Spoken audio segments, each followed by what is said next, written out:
समकालीन हिंदी कहानियों की कड़ी में आज सुनिए वरिष्ठ एवं सशक्त लेखिका सुधा आदेश जी की लिखी हुई कहानी चित्र अधूरा है।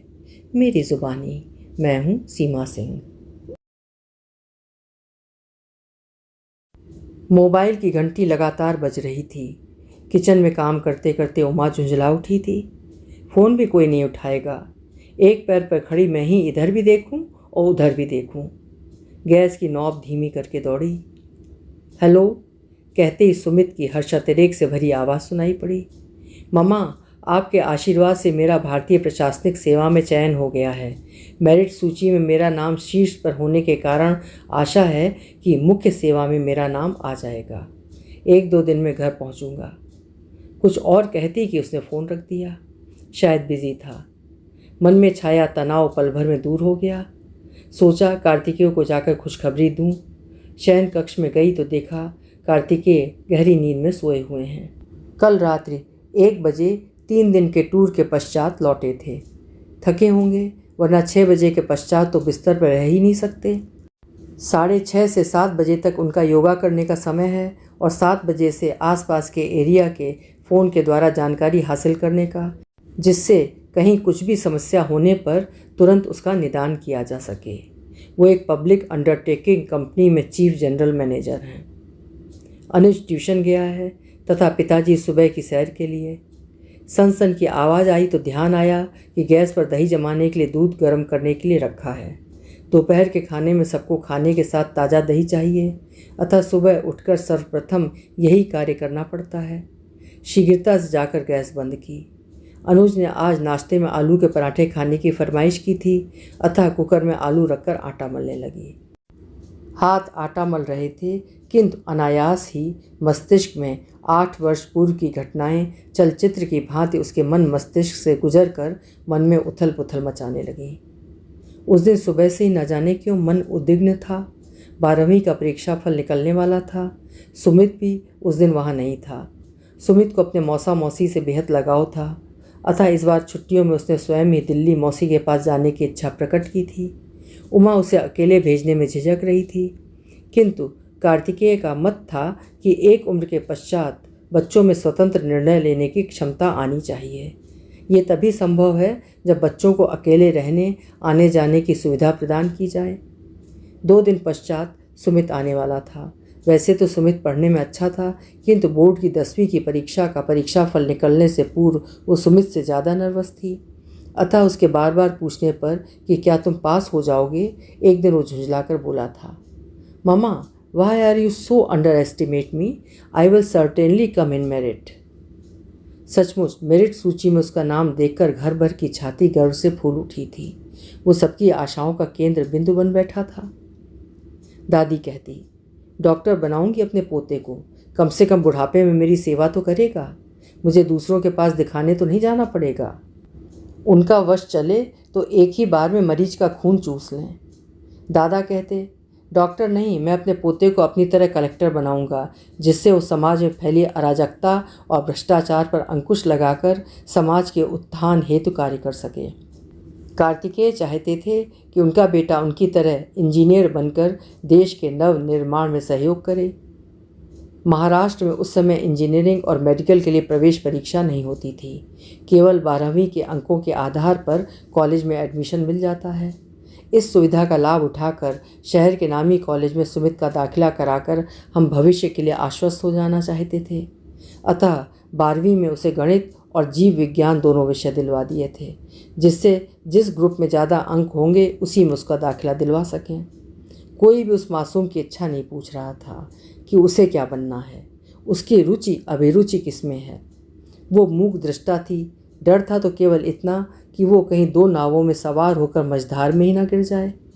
बस मन ही मन यही मनाती कि वो जो भी करे अच्छा करे, क्योंकि आज प्रतियोगिताओं के दायरे में कैद बच्चे अपनी सुकुमारता, चंचलता और बचपना खोने लगे हैं। प्रतियोगिताओं में उच्च वरीयता क्रम के बच्चे ही सफल माने जाते हैं तथा अन्य सभी असफल। हो सकता है कि उनकी तथाकथित असफलता के पीछे कुछ मानसिक, पारिवारिक, सामाजिक कारण रहे हों, लेकिन उनकी समस्याओं के निदान का समय आज किसके पास है? जो जीता वही सिकंदर वाली मानसिकता असफल बच्चों को दूसरों की नज़रों में आवारा लफंगा बना देती है। असफलता तो असफलता ही है, मन मस्तिष्क पर लगा एक अमिट कलंक जिसे मिटा पाना कभी कभी असंभव होता है। यद्यपि सुमित प्रारंभ से ही पढ़ाई में अच्छा था, सदैव कक्षा में प्रथम ही आता रहा था। शिक्षक भी उससे बेहद प्रसन्न थे। उसने 10वीं बोर्ड की परीक्षा में मेरिट सूची में अपना नाम अंकित कर न केवल अपना वरन स्कूल का नाम भी रोशन किया था। इस वर्ष भी वे उससे यही आशा कर रहे थे। घंटी बजने की आवाज़ सुनकर दरवाज़ा खोला तो अनुज को खड़ा पाया। परीक्षा फल के बारे में पूछने पर सिर झुकाकर बोला, मालूम नहीं मामा, बहुत भीड़ थी अतः देख नहीं पाया। दोपहर में कार्तिकेय जाकर मार्कशीट ले आए। उनका मुंह उतरा देखकर मन में खलबली मच गई। अनहोनी की आशंका से मन कांप उठा। क्या हुआ, कैसा रहा रिजल्ट? बेचैनी से पूछ बैठी थी। पानी तो पिलाओ, मुंह सूखा जा रहा है। पानी लेकर आई तो कार्तिकेय ने मार्कशीट सामने रख दी। सभी विषयों में कम अंक देखकर अविश्वास की मुद्रा में मुंह से निकल गया, ये मार्कशीट अपने सुमित की हो ही नहीं सकती। रोल नंबर उसी का है ना? क्यों बेवकूफ़ों जैसी बात कर रही हो? मार्कशीट उसी की है, नाम और रोल नंबर भी उसी का है। फिर थोड़ा रुक कर बोले, अच्छा हुआ माँ पिताजी कानपुर दीदी के पास गए हैं, वरना ऐसे नंबर देखकर उनके दिल पर क्या गुजरती। री एग्ज़ामिन करवाइए। उनकी बात अनसुनी करते हुए उसने कहा। री एग्ज़ामिन से क्या होगा? कॉपियाँ फिर से चेक तो होती नहीं हैं, सिर्फ रीटोटलिंग होती है। वैसे भी हर सब्जेक्ट में तो ऐसे ही अंक हैं। गनीमत है कि पास हो गया, लेकिन ऐसे पास होने से भी क्या फ़ायदा? दुखी स्वर में उन्होंने कहा। फिर थोड़ा रुक कर बोले, तुम्हारी सोशल विजिट भी बहुत हो गई थी उन दिनों, उसी का परिणाम है ये रिज़ल्ट। कार्तिकेय का इस समय उस पर आरोप लगाना पता नहीं क्यों उमा को बेहद अनुचित लगा था, किंतु स्थिति की गंभीरता को समझकर कार्तिकेय के आरोपों पर ध्यान न देते हुए उमा ने अति आत्मविश्वास से किंतु धीमे स्वर में कहा, यह रिजल्ट उसका हो ही नहीं सकता। क्या आप सोच सकते हो कि अभी तक हर परीक्षा में अव्वल आने वाला लड़का एकाएक इतना गिर जाएगा? तुम्हारे कहने से क्या होता है, जो सामने है वही यथार्थ है। कार्तिकेय ने एक एक शब्द पर बल देते हुए कहा। अनुज को सामने पाकर मन का आक्रोश जुबां पर आ गया तथा कह उठे, इनको तो हीरो बनने से ही फुर्सत नहीं है। एक ने तो नाक कटा दी और दूसरा शायद जान ही ले ले। कहकर वो ऑफिस चले गए। अनुज सिर नीचा करके अपने कमरे में चला गया। माँ को गुस्से में उल्टा सीधा बोलते तो उसने जब तक सुना था, किंतु पिताजी को इतना अपसेट आज के पहले उसने कभी नहीं देखा था।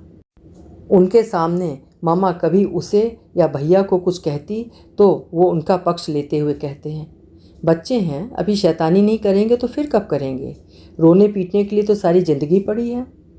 चढ़ाओ और चढ़ाओ अपने सिर पर, कभी अनहोनी हो जाए तो फिर मुझे दोष मत देना। तब माँ बिगड़ कर कहती, अनहोनी कैसे होगी? मेरे बच्चे हैं, देखना नाक ऊंची ही रखेंगे। फिर हमारी ओर मुखातिब होकर कहते, बेटा कभी मुझे शर्मिंदा मत करना, मेरे विश्वास को ठेस मत पहुंचाना। आज वही डैडी सुमित भैया के परीक्षा फल को देखकर इतने असंतुष्ट हो गए थे कि उसे भी भला बुरा कहने से नहीं चूके। वैसे भैया के रिजल्ट पर तो उसे भी विश्वास नहीं आ रहा था। कभी किसी दिन यदि खराब भी होता तो वो उसे अवश्य बताते, कहीं कुछ गड़बड़ तो अवश्य हुई है। कहीं कंप्यूटर में तो मार्क्स फीड करने में किसी ने गड़बड़ी तो नहीं कर दी? भला 3 विषयों में 45, भला ऐसे कैसे हो सकता है? मन मस्तिष्क में कुलबुला तो रहा था, किंतु कोई निदान उसके पास भी नहीं था। तभी फ़ोन की घंटी बज उठी। फ़ोन अमिता आंटी का था। मम्मी के कमरे में गया तो देखा मम्मी सुबक रही हैं। उनको उस समय फ़ोन देना उचित न समझकर उनसे कह दिया कि वो सो रही हैं। परीक्षा फल पूछने पर कह दिया कि पता नहीं।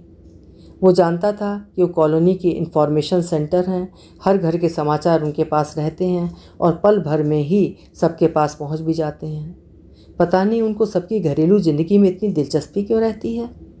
वैसे जब से उनकी इकलौती पुत्री ने घर से भागकर विवाह किया है तब से थोड़ा शांत हो गई हैं, लेकिन आदत तो आदत ही है। किसका फ़ोन था? उमा ने आंसू पोंछते हुए पूछा। अमिता आंटी का। क्या कहा तूने? कह दिया अभी पता नहीं चला है, डैडी ने किसी को भेजा है। कब तक झूठ बोलेंगे? सच्चाई छिपाने से भी नहीं छिपती। तुम लोगों ने कहीं भी मुंह दिखाने लायक नहीं छोड़ा।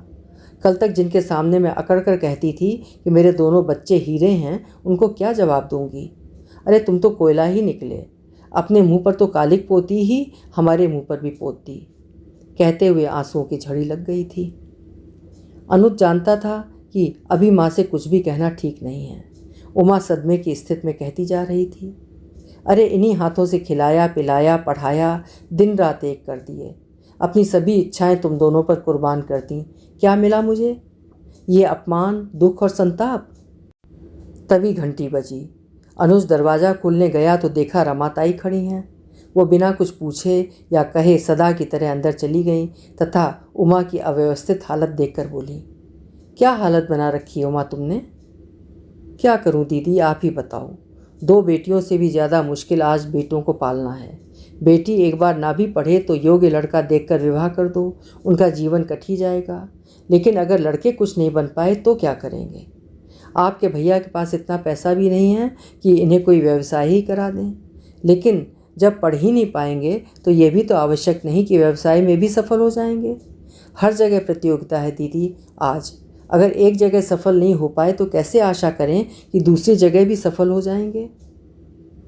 क्यों बेकार की बातें सोचकर मन मस्तिष्क को खराब कर रही हो माँ? जीवन धूप छाँव की तरह है, कभी सुख कभी दुख, कभी सफलता कभी असफलता। सच्चा मानव तो वो है जो किसी भी परिस्थिति में हार न माने, सदा धैर्य और संयम का परिचय देते हुए लक्ष्य प्राप्ति हेतु निरंतर संघर्ष करता रहे। जरा सोचो, जब तुम्हें इतना दुख हो रहा है, अपमानित महसूस कर रही हो, तो सुमित को कितना होगा? उमा, सुमित अत्यंत ही भावुक लड़का है। उसके आने पर तुम्हें अत्यंत ही संयमित व्यवहार करना होगा। उसे धैर्य बंधाना होगा, सोचना होगा कि आगे क्या और कैसे करना है। एक बार एक परीक्षा में असफल होने का अर्थ ये नहीं है कि वो नकारा हो गया। हो सकता है अन्य प्रतियोगी परीक्षाओं में सफल हो जाए। आप ठीक कह रही हैं दीदी, लेकिन मन स्वयं बेकाबू हो उठता है। क्या क्या स्वप्न संजोए थे, सब निष्फल हो गए। उमा ने कहा, फिर वही बात, धैर्य रखो, सब ठीक हो जाएगा। दूर क्यों जाती हो? अपने देवर विक्रम को ही देखो। 2 बार मैट्रिक में फेल होने के बावजूद PCS एलाइड में सेलेक्ट हुआ या नहीं? हिम्मत रखो। यदि तुम ही मुँह छिपाओगी तो दूसरों को कहने का और भी मौका मिलेगा। सामने भले ही वे अफसोस जाहिर करें, लेकिन पीठ पीछे वही लोग मजाक बनाने से नहीं चूकेंगे। जो हुआ सो हुआ, हमारा दुख है, हमें ही उसे सहन करते हुए उपाय ढूंढना पड़ेगा। लेकिन दीदी, दूसरों की उपहास भरी निगाहों से कैसे पीछा छुड़ाऊंगी? यही विचार मन को व्यथित किए जा रहा है। ये बताओ उमा कि तुम्हें अपने बेटे की ज़्यादा फिक्र है या समाज की? उसे चुप देखकर उन्होंने पुनः कहा, उमा यही तो तुम्हारी कमी है। हम अपनों की परवाह न कर समाज की ज़्यादा चिंता करते हैं। समाज जो न सुख में हमारा साथ देता है और ना ही दुख में। समाज का क्या, उसे जो कहना है कहेगा ही। अब हम उसके अनुसार अपने व्यवहार का निर्धारण तो नहीं कर सकते। अतः तुम्हें समाज की परवाह न कर सुमित के बारे में सोचना होगा।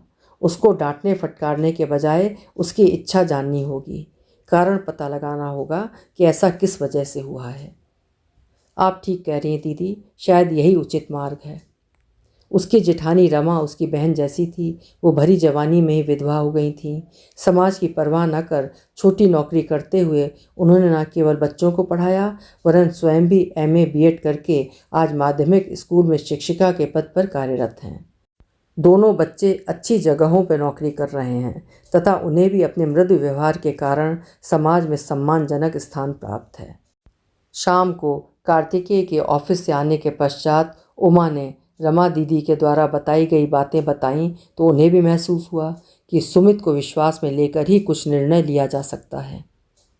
तीसरे दिन सुमित आया। उसने आते ही पूछा, मामा रिजल्ट निकला क्या? हाँ निकल तो गया, लेकिन बताओ तुम्हें कितने प्रतिशत अंक की आशा थी? कार्तिकेय ने पूछा। लो बेटा, पहले नाश्ता कर लो, बाद में अन्य बातें होती रहेंगी। तुम्हारे लिए गर्मा गर्म आलू के पराठे बनाए हैं। उमा ने उनकी बात बीच में काटते हुए कहा। क्या बात है मम्मा, आपने मेरी बात का जवाब नहीं दिया? उसने हम दोनों की ओर अविश्वास की मुद्रा में देखते हुए कहा। बताते हैं बेटा, तुम नाश्ता करो। ये बताओ कि तुम्हें कितने प्रतिशत अंक आने की आशा थी? कार्तिकेय ने पुनः पूछा। 90 से 95% तो आने ही चाहिए। पहले आप मार्कशीट दिखाइए, तभी मैं नाश्ता करूँगा। उसे जिद पर अड़ा देखकर कार्तिकेय ने मार्कशीट उसे दे दी। मार्कशीट देखकर वो बौखला कर बोला, ये मेरे अंक हो ही नहीं सकते। शांत हो जाओ, धैर्य रखो, कभी कभी ऐसी अनहोनी हो जाती है। तुम यदि चाहते हो तो री एग्जामिन करवाएंगे। री एग्जामिन से क्या होगा पापा? जब तक उसका रिजल्ट आएगा तब तक तो सब जगह एडमिशन हो जाएंगे। मेरा तो भविष्य ही बिगड़ गया। कहते हुए वो कमरे में घुस गया तथा कमरा अंदर से बंद कर लिया। अरे कोई उसे रोको, कहीं कुछ कर ना ले, उमा कार्तिकेय की ओर देखकर चिल्लाई। नहीं, वो कुछ नहीं करेगा, वो मेरा बेटा है, उसे कुछ समय के लिए अकेला छोड़ दो, कार्तिकेय ने अति आत्मविश्वास के साथ कहा। इतनी देर से अनुज दीवार से लगा सबकी बातें सुन रहा था, लेकिन सुमित का कमरा बंद करना उसे झकझोर गया। वो डर के कारण उसके पास आकर निशब्द खड़ा हो गया। उसकी आंखें कह रही थीं, मम्मा भैया को रोको। शायद उसे भी उसी की तरह अपने पापा की बात पर यकीन नहीं हो रहा था। अनुज की ऐसी मनःस्थिति देखकर कार्तिकेय ने दरवाज़ा खटखटाते हुए कहा, सुमित बेटा, दरवाज़ा खोलो, बाहर आओ। हम सब तुम्हारे दुख में बराबर के हिस्सेदार हैं। सुख तो तुम एक बार अकेले झेल भी लोगे, लेकिन दुख अकेले नहीं झेल पाओगे। दुख सबके साथ बांटने पर ही हल्का हो पाता है। कार्तिकेय की बात सुनकर सुमित ने दरवाज़ा खोला तथा उनसे लिपट कर रोने लगा। विश्वास कीजिए पापा, मेरे सारे पेपर्स अच्छे हुए थे, पता नहीं अंक इतने कम क्यों आए हैं। कोई बात नहीं बेटा, जीवन में कभी कभी अप्रत्याशित घट जाता है, उसके लिए इतना निराश होने की आवश्यकता नहीं है। अब हमें आगे के लिए सोचना है। क्या करना चाहते हो? अगले वर्ष प्रतियोगी परीक्षाओं में बैठना चाहोगे या किसी कॉलेज में पेमेंट सीट में दाखिला लेकर पढ़ना चाहोगे? पापा, मैं पेमेंट सीट में दाखिला लेकर पढ़ने के बजाय प्रतियोगी परीक्षाओं में सफल होकर अपनी योग्यता सिद्ध करना चाहूँगा। उसके शब्दों में आत्मविश्वास छलक रहा था। उसने वहीं एक कोचिंग संस्थान में दाखिला ले लिया। पूरे साल खूब मेहनत की। कभी अनुज बाहर घूमने की जिद करता तो कभी चला जाता और कभी मना भी कर देता। समय आने पर प्रतियोगी परीक्षाओं का फॉर्म भर दिया। प्रतियोगी परीक्षा देकर जब आया तो उसके माथे पर परेशानी की लकीरें खिंची देख उसने पूछा तो बोला, पता नहीं मामा, क्यों नर्वस हो गया हूँ मैं। आते हुए भी प्रश्नों को ठीक से हल नहीं कर पाया। उमा उसे समझाती कि परीक्षा के पहले ज़्यादा टेंशन न लिया करो, जल्दी सो जाया करो, पर वो देर रात तक पढ़ता रहता। शायद उसकी एक असफलता ने उसके आत्मविश्वास को डगमगा दिया था। कार्तिकेय को उससे बड़ी उम्मीदें थीं। वो दिन भी आ गया जब रिजल्ट घोषित होना था। सफल प्रतियोगी की लिस्ट में उसका नाम ना होने पर सभी निराश हो गए थे। एक परिणाम और आना बाकी था। आशा की हल्की किरण बाकी थी। रिजल्ट आने वाले दिन सब काफ़ी तनाव में थे। उस समय दिवाकर और अनिला भी अपने किसी काम के सिलसिले में वहाँ आए हुए थे। इस बार भी वो सफल नहीं हो पाया। कार्तिकेय का पारा ही चढ़ गया और उन्होंने सुमित को अनाप शनाप बकना शुरू कर दिया। सुमित की मनःस्थिति को जानते हुए भी न जाने क्यों उमा भी स्वयं को रोक नहीं पाई तथा आग में घी डालने का काम करने लगी। उस समय ये भी याद नहीं रहा कि अनिला और दिवाकर की उपस्थिति में ऐसा करना उचित नहीं है। किशोरावस्था में प्रवेश करते बच्चों को एक बार अकेले में डांट भी लो, पर किसी के सामने उन्हें डांटना भरे बाजार में नंगा करने जैसा है। उस स्थिति से सुमित को उबारने का काम दिवाकर ने किया था। उसने कार्तिकेय को चुप कराते हुए नम्र शब्दों में कहा, जीजा जी, यहाँ ना अच्छे स्कूल हैं और ना ही अच्छे कोचिंग संस्थान, आप इसे हमारे साथ दिल्ली भेज दीजिए। हाँ जीजू, ये ठीक कह रहे हैं। सुमित को ये अपने कॉलेज में दाखिला भी दिलवा देंगे और कोचिंग भी चलती रहेगी। सुमित को मैं किसी बात की कोई कमी नहीं होने दूंगी। अगर एक बार सफल नहीं हो पाया तो क्या हुआ? मैंने इसकी योग्यता देखी है, अगली बार ये अवश्य सफल होगा। अनिला, जो स्वयं भी टीचर थी, ने सुमित को अपने गले से लगाते हुए कहा। अनिला के गले लगाते ही वो बच्चों की तरह फपक फपक कर रो पड़ा था। ना ना ना, मेरे बच्चे ऐसे हिम्मत नहीं हारते। जितने भी बड़े व्यक्ति हुए हैं उन्हें जीवन में पग पग पर कठिनाइयों का सामना करना पड़ा है। तब तब कर ही लोहा कुंदन बनता है। स्वयं को संभालो बेटा, टूट कर बिखरना तो तुम्हारी नियति नहीं है। तुम्हें आगे बढ़ना है, बहुत आगे, पर पहले तुम्हें स्वयं पर भरोसा करना होगा। और वो उनके साथ चला गया था। उमा की सुमित को दिल्ली भेजने की बिल्कुल भी इच्छा नहीं थी, पर परिस्थितियां ही ऐसी बन गई थीं कि उसे दिल्ली जाना पड़ा या उसे भेजना पड़ा। अनुज भी सुमित के दूर हो जाने के कारण उदास हो गया था। दोनों एक दूसरे के बिना रह नहीं पाते थे। दिन में कितनी ही बार लड़ते पर तुरंत ही सुलह भी कर लेते थे। कभी कभी उनकी बेवक्त की लड़ाई से वो भी परेशान हो जाती थी। एक बार उन्हें ऐसे लड़ता देखकर असंयमित होकर वो कह बैठी थी, पता नहीं कब तुम दोनों को अकल आएगी। ये नहीं कि शांति से बैठकर परीक्षा की तैयारी करो। पड़ोस के नंदा साहब के लड़के को देखो, प्रथम बार में मेडिकल में सिलेक्शन हो गया। कितनी प्रशंसा करती हैं वो अपने बेटे की। मैं किस मुंह से तुम्हारी तारीफ करूं? यही हाल रहा तो ज़िंदगी में कुछ भी नहीं कर पाओगे। जब तक हम हैं दाल रोटी तो मिल ही जाएगी, उसके बाद भूखों मरना। सुमित तो सिर झुकाकर बैठ गया, किंतु अनुज बोल उठा, मामा आपने कभी अधूरे चित्र को देखा है? कितना अनाकर्षक लगता है। उसे असमंजस में पड़ा देखकर पुनः बोला, मामा अभी हम अधूरे चित्र के समान ही हैं। कभी कोई चित्र शीघ्र पूर्णता प्राप्त कर लेता है और कभी कभी पूर्ण होने में समय लगता है। उसकी बात का आशय समझकर झुंझला कर कह उठी, बेटा पूत के पांव पालने में ही पता चल जाते हैं। कार्तिकेय जो पीछे खड़े सारा वार्तालाप सुन रहे थे वो भी कह उठे, बातें बनाना तो बहुत आसान है बेटा, किंतु कुछ कर पाना, कुछ बन पाना अत्यंत ही कठिन है। जब तक परिश्रम और लगन से ध्येय की प्राप्ति की ओर अग्रसर नहीं होगे तब तक सफल नहीं हो पाओगे। सुमित का ऐसे अचानक दिल्ली जाना उमा को भी अच्छा नहीं लगा था। ये सोचकर मन को समझाने का प्रयत्न करती कि शायद दिल्ली भेजने में ही उसकी भलाई निहित हो सकता है यहाँ के लोगों में उसके प्रति आती उपहास या व्यंग्य की भावना उसे सहज नहीं होने दे रही हो। कभी कभी स्थान परिवर्तन भी व्यक्ति की मानसिकता को परिवर्तित कर उसमें सुखद परिवर्तन ला देता है। और फिर जब स्वयं सुमित की भी यही इच्छा है तो उसे रोकना उसके पैरों में बेड़ियां पहनाने जैसा होता। वैसे भी जीवन में कुछ पाने के लिए कुछ खोना ही पड़ता है। बच्चों को सदा बांधकर तो नहीं रखा जा सकता। संतोष था तो केवल इतना कि दिल्ली जैसे महानगर में वो अकेला नहीं वरन दिवाकर और अनिला की छत्र छाया एवं मार्गदर्शन में रहेगा। दिवाकर दिल्ली यूनिवर्सिटी में प्रोफेसर हैं। सुमित को सदा प्रथम आते देखकर उन्होंने कई बार कहा था कि उसे दिल्ली भेज दो, जिससे वो प्रतियोगी परीक्षाओं की उचित तैयारी कर किसी अच्छे इंस्टीट्यूट से इंजीनियरिंग या मेडिकल की डिग्री ले ले तो उसके भविष्य के लिए अच्छा होगा। वो उनकी बातों को सदा अनसुना करती रही थी। उसे लगता था कि बच्चे जब तक साथ रह सकें रह लें, वरना एक बार उनका पैर बाहर निकला वे सदा के लिए दूर हो जाते हैं। इस बार उनके निर्णय को मजबूरी में स्वीकार करना पड़ा।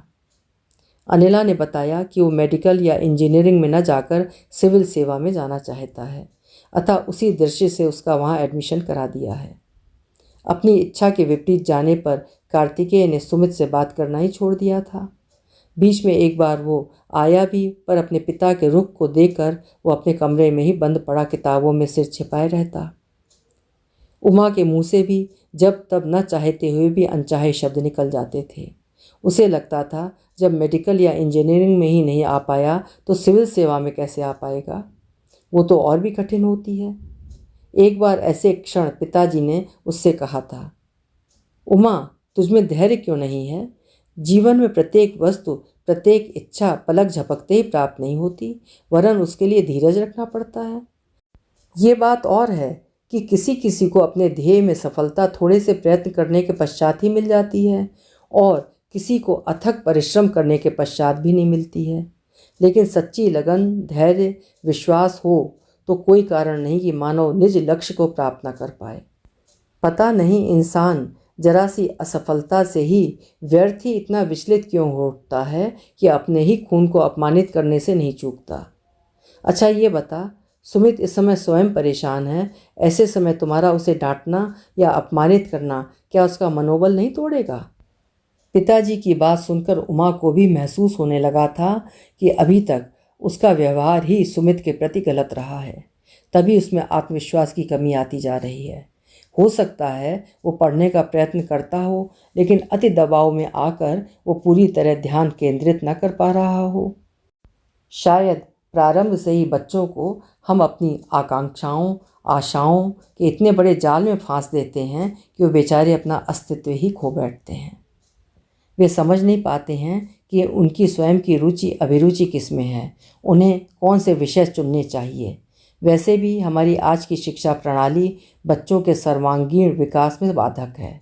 वो उन्हें सिर्फ परीक्षा में सफल होने हेतु विभिन्न प्रकार के तरीके ही उपलब्ध कराती है, न कि जीवन के रण संग्राम में विपरीत परिस्थितियों से जूझने के लिए भी उन्हें तैयार करती है। बच्चे की सफलता असफलता योग्यता का मापदंड केवल विभिन्न अवसरों पर होने वाली परीक्षाएं ही हैं, चाहे उसे देते समय बच्चे की शारीरिक मानसिक स्थिति कैसी भी क्यों ना हो। शायद इसीलिए बच्चों में आत्महत्या की प्रवृत्ति बढ़ती जा रही है। उसने निश्चय कर लिया था कि उस सुमित की परीक्षा की इन घड़ियों में अपने मधुर वचनों से या उसके मार्ग में आने वाली कठिनाइयों परिस्थितिजन्य मन में उत्पन्न कुंठा की ग्रंथियों का पता लगाकर उसका मनोबल बढ़ाने का प्रयास करेगी, उसका साथ देगी। ऐसा कोई कार्य नहीं करेगी जिससे उसका मनोबल टूटे। सुमित को बचपन से ही उससे अधिक अपने पापा से लगाव था, अतः उनकी बेरुखी से वो बुरी तरह घायल था।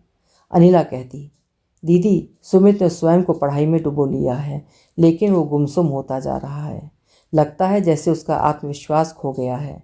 इस बार जब से वो घर से लौटा है तब से वो और भी ज़्यादा निराश है। शायद अपनी उपेक्षा या अवहेलना के कारण वो आहत एवं कुंठित होता जा रहा है। सुमित के न आने के कारण उमा ही बीच बीच में जाकर उससे मिलाती थी तथा जब तब उससे फ़ोन पर बात करके उसका मनोबल बढ़ाने का प्रयास करने लगी थी। उसे अकेला ही आया देखकर वो निराश हो जाता था। वो जानती थी कि उसकी आंखें पिता के प्यार के लिए तरस रही हैं, लेकिन कार्तिकेय ने स्वयं को एक कवच में बंद कर रखा था, जहां उनकी अवहेलना से आहत बेटे की आह पहुंच ही नहीं पाती थी। शायद पुरुष बच्चों की सफलता को ही ग्रहण कर गर्व से कह सकता है, आखिर बेटा किसका है। लेकिन एक नारी, एक माँ ही बच्चों की सफलता असफलता से उत्पन्न सुख दुख में बराबर का साथ देकर उन्हें सदैव अपने आंचल की छाया प्रदान करती रहती है। पिता पुत्र के शीत युद्ध ने पूरे घर के माहौल को बदल दिया था। हसमुख अनुज के व्यक्तित्व में भी परिवर्तन आ गया था। वो भी धीरे धीरे गंभीर होता जा रहा था, सिर्फ काम की बातें ही करता था। पूरे दिन अपने कमरे में कैद किताबों में ही उलझा अंतर्मुखी होता जा रहा था। शायद पापा की खामोशी ने उसे भी बेतहाशा झकझोर कर रख दिया था। अनिला से ही पता चला कि सुमित ने बीए न केवल प्रथम श्रेणी में उत्तीर्ण की है, बल्कि अपने कॉलेज में भी टॉप किया है। उसने सिविल सर्विसेज की कोचिंग पढ़ाई के साथ साथ प्रारंभ कर दी थी। अब वो उसी में रात दिन लगा रहता है। सुनकर मन को अच्छा लगा। बस मन ही मन यही प्रार्थना करती कि हे ईश्वर, उसे इतनी शक्ति दे कि वो अपने इस ध्येय में कामयाब हो सके। कार्तिकेय इस समाचार को सुनकर भी निर्विकार ही रहे। पिताजी के हंसमुख स्वभाव के कारण ही घर में थोड़ी रौनक थी, वरना अजीब सी खामोशी छाती जा रही थी। माँ जी की मृत्यु के पश्चात वो दोपहर का समय अनाथाश्रम जाकर बच्चों और प्रौढ़ों को शिक्षा दान देने में व्यतीत करते थे। इस नेक कार्य की दीप्ति से आलोकित उनका तन मन मरुस्थल हुआ एक घर में थोड़ी शीतल बयार बहाकर प्रसन्नता देने का प्रयास करता रहता था। आज सुमित के फ़ोन ने उसके वर्षों के तनाव को दूर कर दिया था। उसे याद आए वर्षों पूर्व पिताजी के कहे शब्द, उमा, तुझमें धैर्य क्यों नहीं है? जीवन में प्रत्येक वस्तु प्रत्येक इच्छा पलक झपकते ही प्राप्त नहीं होती, वरन उसके लिए धीरज के साथ प्रयत्न करना पड़ता है।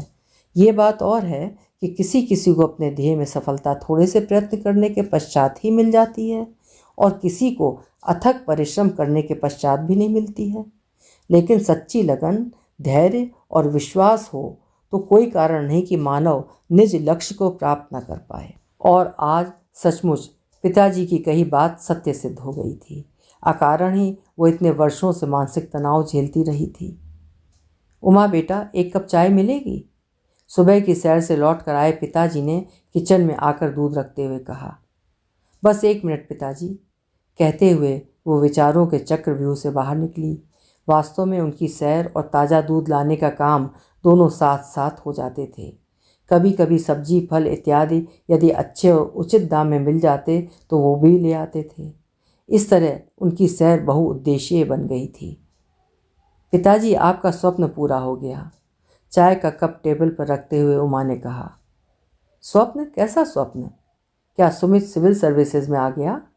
आज रिजल्ट निकलने वाला था, उन्होंने पूछा। हाँ पिताजी, सुमित का फ़ोन आया था। मुझे मालूम था वो अवश्य सफल होगा। आखिर पोता किसका है? वो हर्षातिरेक से बोल उठे थे। साथ ही आंखों में खुशी के आंसू छलक आए थे। सब आपके आशीर्वाद के कारण ही हुआ है, उमा ने उनके पैर छूते हुए कहा। बेटा, बड़ों का आशीर्वाद तो सदा ही बच्चों के साथ रहता है, लेकिन उसकी सफलता का मुख्य श्रेय दिवाकर और अनिला को है, जिन्होंने उसको पल पल सहयोग एवं मार्गदर्शन दिया। वरना जैसा व्यवहार उसे तुम दोनों से मिला, उस स्थिति में वो या तो वो अपनी ज़िंदगी से पलायन कर जाता या पथभ्रष्ट होकर चोरों चक्का बन जाता। पिताजी ज़्यादा ही भावुक हो चले थे, वरना इतने कठोर वचन वे कभी नहीं बोलते। वे सच ही कह रहे थे। वास्तव में दिवाकर और अनिला ने उसे उस समय सहारा दिया जब वो उनकी ओर से निराश हो गया था। पीछे मुड़ी तो देखा कार्तिकेय खड़े हैं। एक बार फिर उनका चेहरा दमक उठा था, शायद आत्माभिमान के कारण, योग पुत्र के योग पिता होने के कारण। वो जानती थी कि वो निज मुख से प्रशंसा का एक शब्द भी नहीं कहेंगे। वो कुछ कहने के लिए उद्यत हुई कि फ़ोन की घंटी बज उठी और वो व्यस्त हो गए, पर अंत में ये कहना भी नहीं भूले कि उनके सुमित का प्रशासनिक सेवा में चयन हो गया है। आज सुमित के कारण हमारी नाक ऊंची हो गई है। कल तक जो बेटा नालायक था, आज वो लायक हो गया है। संतान योग्य है तो माता पिता भी योग्य हो जाते हैं, वरना पता नहीं कैसे परवरिश की बच्चों की कि वे ऐसे निकल गए कि ताने सुन सुनकर जीना दुश्वार हो जाता है। ये दुनिया का कैसा दस्तूर है। आज का मानव जीवन में आए तनिक से झंझावातों से स्वयं को इतना असुरक्षित क्यों महसूस करने लगता है कि अपने भी उसे पराये लगने लगते हैं। अनुज का कथन याद हो आया था, एक अधूरा चित्र तो पूर्णता की ओर अग्रसर हो रहा है, दूसरा भी समय आने पर रंग बिखेरेगा ही। इस आशा ने मन प्राण में नव उमंग जगा दी थी। अभी आप सुन रहे थे सुधा आदेश जी की लिखी हुई एक बेहद उम्दा कहानी चित्र अधूरा है। ये यथार्थपरक कहानी आपको अवश्य पसंद आई होगी। अगर पसंद आई हो तो कहानी को लाइक और हाइप जरूर करिएगा। उम्दा और बेहतरीन कहानियाँ निरंतर सुनते रहने के लिए आपसे अनुरोध है कि चैनल को भी सब्सक्राइब कर लीजिए। हार्दिक धन्यवाद। कल फिर मिलेंगे। आपका समय शुभ हो।